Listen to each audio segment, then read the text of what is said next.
Hello YouTube, I'm back. Sorry, I've been addicted to some other garbage game called League of Legends, but anyways, today's a topic that basically 99.99% of Genshin players probably agree with, and that's weapons banner is a scam. I mean, well, personally, I don't think it's that much of a scam because I've been pretty lucky on it, but for some other players that aren't so fortunate, they probably would say it's a scam. Before I get on though, did you guys know that over 96% of you guys aren't subbed? I know it doesn't seem like much, but a sub to the channel helps out greatly and motivates me to make more videos because, you know, I see a little number go up. Also, if you guys wonder where I go when I just spontaneously don't upload, I'm still in my Discord, so if you guys are interested, the links are going to be down below. We play like Overwatch and, like I said earlier, League and Genshin from time to time, so if you guys want to play, maybe join up. Okay, weapons banner. Now, this is a pretty important topic I wanted to talk about because right now, we're having what most players would probably say is the best weapon banner to ever exist since Genshin's release, Staff of Homa and Aqua Simulacra. Previously, the best weapon banner in my opinion was Staff of Homa and Wolf's Gravestone back in 1.3, but since Wolves is in the standard banner, it still wasn't the best. The reason I feel the topic is weapon banner a scam has come up recently is because this banner is really a win-win scenario. Normally most people would say weapons banner is a scam because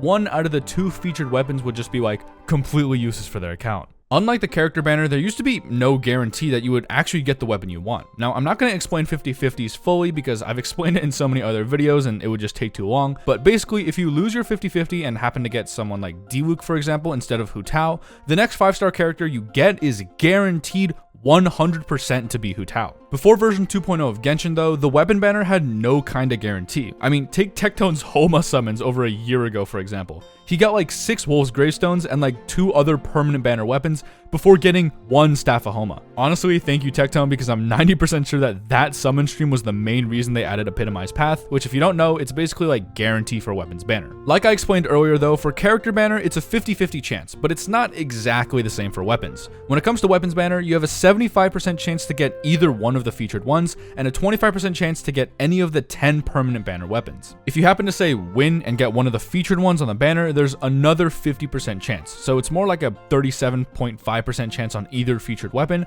and a 25% chance on something you probably don't need. How Epitomized Path works though is first you have to set a weapon. So if you want Homa, you would select Homa. And if by the worst luck, you don't get Homa 2 times in a row, the 3rd time you get a 5-star weapon is guaranteed to be Homa. Worst case scenario, you need to pull around 225 times to get the weapon you want, which does seem kinda like a scam, but let me explain. The reason I don't think weapons banner is as much a scam as so many people would think is because it really depends on the characters you have and the weapon banner itself. I mean, take this banner for example, Aqua Homa. Now for my specific account and my characters, I can sort of benefit from getting either one. I don't have Hu Tao, so Homa actually doesn't buff any of my characters that much, but since I do have every bow user in the game with frankly a cracked out Yelan, Aqua is a really good pull for me. Even if I do get Homa though, which I did, since it's debatably the best main DPS polearm in the game, if I happen to like a character in the future and they so happen to be a DPS polearm, I'm kinda set. The same goes for the Nilo and Albedo banner. A lot of people at the time probably saw it as a really bad weapon banner because even though Jade Cutter is a great sword, the Key of Kajna suit is only good on Nilou and like 2 other people. But for my account, where I have Nilou and a lot of other sword users that can benefit from Jade Cutter, it was a pretty good pull. I got Nilou's weapon, which is actually the one I was trying to get, and I've been using it a lot, actually mainly on Kuki for my Alhaitham team. But yeah, the weapons banner is really account dependent. I also wanted to say that even if you lose and happen to not get the weapon you wanted, it's not that big a deal. Let's make up a scenario really quick. Say you're pulling for Hu Tao, miss, and get someone like Keqing. Not to say she's bad, but if you don't like her playstyle, you're never gonna play her. Now take weapons banner. I've lost on weapons banner 4 out of the 13 times I've pulled on it. I've gotten 2 Jade Spears, Memories of Dust, and a Skyward Blade. Even though I didn't get the weapon I wanted, they're still really good weapons. I mean, I can't say much about Memories because I don't have Zhongli, but Jade Spear and Skyward Blade are both really good. Since I have Zhao, Jade Spear isn't the worst to get, but even if I didn't, I would use it on someone like Rosario for the crit rate, or maybe Raiden in the future because my catch is on Zhongling. For Skyward Blade, yeah, I do have Aquila on Bennett because I don't really need the extra ER, but it's still a really good option for my other sword support units like Jean,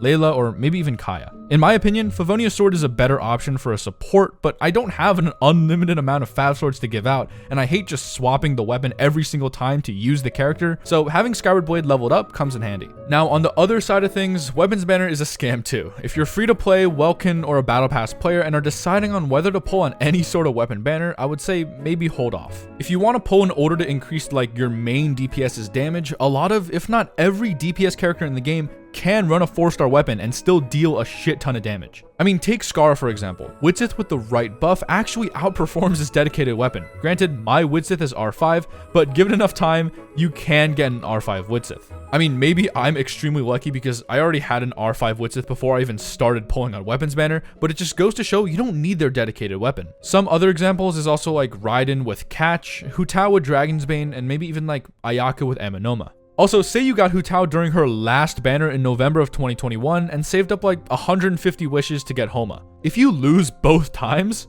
you're fucked. You gotta spend money, and maybe even then, it's not worth it. I mean, me personally, I would rather have Nahida instead of Nilu's weapon, and I actually would have gotten her if I didn't pull for this fucking sword, but it's just something to keep in mind. Again, I don't really like telling any player what to do, because everyone plays the game for a different reason. Like, if you only play Hu Tao, for example, then pulling for Homa probably isn't that bad of an idea. You just have to be prepared to possibly miss your 37.5% chance and get Aqua, or even worse, like, Skyward Spine or something. The up-and-coming weapon banners, though, aren't looking too hot in my opinion. It's Dea's and Sino's weapons, which, I mean, they're not bad, but there are better options, and Ayaka's and Shenhe's weapon banner, which is just one huge bait because Shenhe's weapon is like only good on her. If you're thinking about pulling for either one, go ahead. I'm probably gonna skip it, but one of my friends is probably gonna pull for Mistsplitter and lose, and then I'll laugh at him. Hey, you know what? If you guys want to laugh at him too, maybe join the Discord. Like I said earlier, we play games together sometimes, and I'm just trying to make a community right now, so maybe hop in and say what's up. We welcome you with open arms. Anyways,